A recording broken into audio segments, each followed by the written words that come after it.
Doctor വന്ദനാദാസിൻ്റെ ഓർമ്മകൾ പെയ്തിറങ്ങിയ കടുത്തുരുത്തിയിലെ വീട്ടിൻ്റെ മുന്നിൽ ഇപ്പോൾ ടോബി ജോൺസൺ ഞങ്ങളുടെ പ്രതിനിധിയുണ്ട്. ടോബി നമുക്കൊപ്പം ചേരുകയാണ്.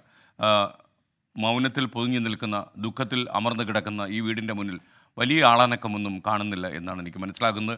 ടോബി, യഥാർത്ഥത്തിൽ ഈ പിതാവിൻ്റെയും മാതാവിൻ്റെയും കണ്ണീര് അവസാനിക്കണമെങ്കിൽ അവരുടെ ജീവൻ ഒടുങ്ങണം, നമുക്കറിയാം. കാര്യം ഒരു അച്ഛനും അമ്മയ്ക്കും താങ്ങാൻ കഴിയാത്ത വേദനയാണ് ഡോക്ടർ വന്ദനയുടെ മരണത്തോടെ അവർക്കുണ്ടായത്.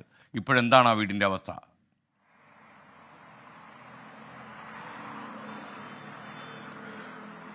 എസ് കെ എൻ, എന്തായാലും വന്ദനയുടെ വീട്ടിൽ ഇന്ന് സാധാരണ നിലയിൽ തന്നെയാണ് കാര്യങ്ങൾ. ഏറ്റവും പ്രധാനപ്പെട്ട ഒരു കാര്യം എടുത്തു പറയേണ്ടത്, ആ ബോർഡ്, ഡോക്ടർ വന്ദനാദാസ് MBBS എന്ന് പറയുന്ന ആ ബോർഡ് ഇപ്പോഴും ഇവിടെ തന്നെയുണ്ട്. അത് ഒരു വലിയ സ്വപ്നമായിരുന്നു ഈ മാതാപിതാക്കളുടെ. അതുകൊണ്ട് തന്നെ ആ ബോർഡ് മാറ്റിയിട്ടില്ല. ആ ബോർഡ് അവിടെയുണ്ട്. നമ്മൾ വീട്ടിലേക്ക് വരികയാണെങ്കിൽ നമ്മൾ രാവിലെ തന്നെ അച്ഛനെ ഇന്നലെ വന്ന് കണ്ടിരുന്നു. നമ്മുടെ പ്രതികരണം അല്പസമയം മുമ്പ് പോയ ആ വാർത്തയിൽ അച്ഛൻ്റെ പ്രതികരണം കണ്ടു. അച്ഛൻ അത്രത്തോളം ആ ഒരു ദുഃഖം എത്രമാത്രമാണെന്ന് ഇന്നും, ഒരു വർഷം കഴിഞ്ഞു എന്ന് പറയുമ്പോഴും അവരുടെ ആ ദുഃഖം ഇന്നും അത് മാറിയിട്ടില്ല. അതുകൊണ്ട് തന്നെ ഇന്ന് രാവിലെ നമ്മളോട് സംസാരിക്കാൻ തയ്യാറല്ല എന്ന് പറഞ്ഞു. നമ്മളത് കൂടുതൽ പ്രതികരണങ്ങൾ അതുകൊണ്ട് തന്നെ അദ്ദേഹത്തോട് തേടുന്നില്ല. വീട്ടിലേക്ക് വരികയാണെങ്കിൽ വീട്ടിൽ രാവിലെ ചെറിയ ചില ചടങ്ങുകൾ ഉണ്ടായിരുന്നു. കാരണം ഈ മുൻവശത്ത് തന്നെ ഒരു അസ്ഥിത്തറയുണ്ട്. അവിടെ അച്ഛനും അമ്മയും വന്ന് തിരി കത്തിച്ച് പ്രാർത്ഥിച്ചു എന്നാണ് നമ്മളോട് വന്ദനയുടെ അച്ഛൻ പറഞ്ഞത്. അതിനുശേഷം മറ്റ് ചെറിയ ചടങ്ങുകൾ മാത്രമേ ഉള്ളായിരുന്നു. ഇവരുടെ ആചാരപ്രകാരം 4 ദിവസമാണ് ഈ ചരമവാർഷികം നടത്തിയത്. അതിൻ്റെ ചടങ്ങുകൾ കഴിഞ്ഞ ദിവസം കഴിഞ്ഞിരുന്നു. ഇന്ന് മറ്റ് ചടങ്ങുകളൊന്നും തന്നെയില്ല. പ്രധാനമായും ഉള്ളൊരു കാര്യമെന്ന് പറയുന്നത് വന്ദനയുടെ ചില സ്വപ്നങ്ങളാണ്. അത് നടത്തുക എന്നുള്ളത് മാത്രമാണ് ഇവർക്ക് മുന്നിലുള്ള ഒരു ലക്ഷ്യം. അതിനുവേണ്ടിയുള്ള ഒരു പ്രയത്നത്തിലാണ് ഇപ്പോൾ അവർ ഉള്ളത്.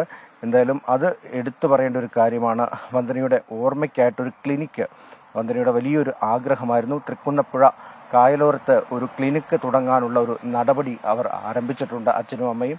ഒപ്പം തന്നെ എടുത്തു പറയേണ്ടത്, അവളുടെ ഓർമ്മകൾ ഉറങ്ങുന്ന ആ വീട്ടിൽ ഇപ്പോഴും ആ വന്ദന ഉണ്ട് എന്ന് വിശ്വസിച്ച് അവർ മുന്നോട്ട് ജീവിച്ചു പോകുന്ന ഒരു കാഴ്ചയാണ്. അമ്മ എന്തായാലും പ്രതികരണത്തിനൊന്നും തയ്യാറായിട്ടില്ല. അച്ഛനാണ് ഇന്നലെ നമ്മളോട് പ്രതികരിച്ചത്. തൃക്കുന്നപ്പുഴയിൽ ഒരു ക്ലിനിക്ക്, അത് മകളുടെ വലിയൊരു സ്വപ്നമായിരുന്നു. ആ സ്വപ്നം യാഥാർത്ഥ്യമാക്കാൻ വേണ്ടിയാണ് അവരിപ്പോൾ മുന്നോട്ട് പോകുന്നത്.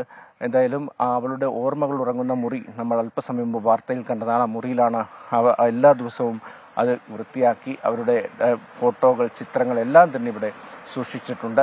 തങ്ങളുടെ മകൾക്ക് വന്ന ആ ഒരു അനുഭവം ഇനി ഒരാൾക്കും ഉണ്ടാകരുത്, ഒരു മാതാപിതാക്കൾക്കും ഇത്തരത്തിലുള്ളൊരു അവസ്ഥ ഉണ്ടാകരുതെന്ന് പറഞ്ഞുകൊണ്ടാണ് നീതിക്ക് വേണ്ടിയുള്ളൊരു പോരാട്ടം ഇപ്പോഴും ഈ അച്ഛനും അമ്മയും തുടരുന്നത്. അത് ഏതറ്റം വരെ പോയാലും ആ അറ്റം വരെ ചെന്ന് അത് കാണാൻ വേണ്ടിയുള്ളൊരു ശ്രമം, ആ വിജയം കാണുന്നത് വരെ, ആ നീതി ലഭിക്കുന്നത് വരെ പോരാടുമെന്ന് ഇന്നലെ നമ്മളോട് മോഹൻദാസ് പറഞ്ഞിരുന്നു. എന്തായാലും വളരെ ഇന്നലെ കഴിഞ്ഞ വർഷം ഈ സമയത്ത് നമുക്കറിയാവുന്നതുപോലെ ആ ഒരു സംഭവം അറിയുമ്പോൾ, ഒരു അപകടം പറ്റിയെന്ന് വരണമെന്ന് പറഞ്ഞ് ഇവിടെ നിന്ന് ഇറങ്ങിപ്പോകുമ്പോൾ ഇത്തരത്തിലുള്ളൊരു വലിയൊരു ദുരിതമാണ്, അല്ലെങ്കിൽ ഇത്തരത്തിൽ തങ്ങളുടെ മകളുടെ വിയോഗമാണ് എന്ന് ഈ അച്ഛനും അമ്മയും അറിഞ്ഞിരുന്നില്ല. അവിടേക്ക് ഓടി കാറിൽ ഇവിടുന്ന് രാവിലെ പോകുമ്പോൾ നമ്മളിവിടെ എത്തുമ്പോൾ ഈ വീട് പൂട്ടിയിട്ടിരിക്കുകയായിരുന്നു. അന്ന് ആ ദിവസം ഞാൻ ഓർക്കുന്നുണ്ട്, ഞാനിവിടെ റിപ്പോർട്ട് ചെയ്യാനുണ്ടായിരുന്നതാണ്. ഇവിടേക്ക് വരുമ്പോൾ ഈ വീടിൻ്റെ ഗേറ്റ് പൂട്ടിയിട്ടിട്ട് രാവിലെ തന്നെ അച്ഛനും അമ്മയും ഇവിടെ നിന്ന് പോയിരുന്നു. എന്തായാലും അതിനുശേഷം നടന്ന സംഭവങ്ങളൊക്കെ നമുക്കറിയാം. മലയാളികളുടെ ഒന്നാകെ മനസ്സുലച്ച ഒരു സംഭവമായിരുന്നു. ആ ഒരു ഞെട്ടൽ ഇന്നും മലയാളികളുടെ മനസ്സിൽ നിന്ന് മാറിയിട്ടില്ല. അങ്ങനെ പറയുമ്പോൾ ഈ ഒരു അച്ഛൻ്റെയും അമ്മയുടെയും അവസ്ഥ എന്തായിരിക്കുമെന്ന് നമുക്ക് ഊഹിക്കാവുന്നതേ ഉള്ളൂ. എന്തായാലും ആ ഒരു ദുഃഖം ഇപ്പോഴും തളം കെട്ടി നിൽപ്പുണ്ട്. തങ്ങളുടെ മകൾ ഇപ്പോഴും മരിച്ചിട്ടില്ല. എന്നും രാവിലെ എഴുന്നേൽക്കുമ്പോൾ അവളുടെ ഓർമ്മകൾ, അല്ലെങ്കിൽ അവൾ വരും എന്ന് കാത്തിരിക്കുകയാണ് ഈ വീട്ടിൽ അച്ഛനും അമ്മയും എന്നാണ് എനിക്കും ഇപ്പോൾ പറയാനുള്ളത്. S K N. Okay, Toby ജോൺസണാണ് നമ്മോട് സംസാരിച്ചത്. കോട്ടയത്ത് കടുത്തുരുത്തിയിലെ ഡോക്ടർ വന്ദനാദാസിൻ്റെ വീട്ടിന് മുന്നിൽ നിന്നാണ് ടോബി നമുക്കൊപ്പം ചേർന്നത്. ഇപ്പോഴും ഞാൻ ഓർമ്മിക്കുന്നു ആ പ്രഭാതം. അന്ന് രാവിലെ മോർണിംഗ് ഷോയിൽ പതുപോലെ ഞാൻ നിൽക്കുകയായിരുന്നു. യഥാർത്ഥത്തിൽ കിംസ് ആശുപത്രിയിലെ എൻ്റെ സ്നേഹിതനാണ് ആദ്യം ഫോൺ ചെയ്തത്. ഇവിടെ ഒരു ഔസർജനെ അഡ്മിറ്റ് ചെയ്തിട്ടുണ്ട്, നില ഗുരുതരമായി തുടരുന്നുവെന്ന്. മകൾക്ക് എന്തോ ചെറിയൊരു പരിക്കേറ്റു എന്ന രീതിയിൽ വീട്ടിലേക്ക് കൂട്ടിക്കൊണ്ടു പോയതായിരുന്നു. എന്നാൽ കിംസ് ആശുപത്രിയിലേക്ക് അച്ഛൻ മോഹൻദാസും അമ്മയ്ക്കൊപ്പം ചെല്ലുമ്പോൾ യഥാർത്ഥത്തിൽ വന്ദന മരിച്ചിരുന്നു. ഡോക്ടർ വന്ദനയുടെ മൃതദേഹം കാണാനുള്ള ദൗർഭാഗ്യമാണ് ഈ മാതാപിതാക്കൾക്ക് ഉണ്ടായത്. എന്തെല്ലാം സ്വപ്നങ്ങളാണ് ഈ ആശുപത്രിയുടെ മണ്ണിൽ തകർന്നു വീണത് എന്ന് നമ്മൾ പ്രത്യേകിച്ച് പറയേണ്ടതില്ലല്ലോ.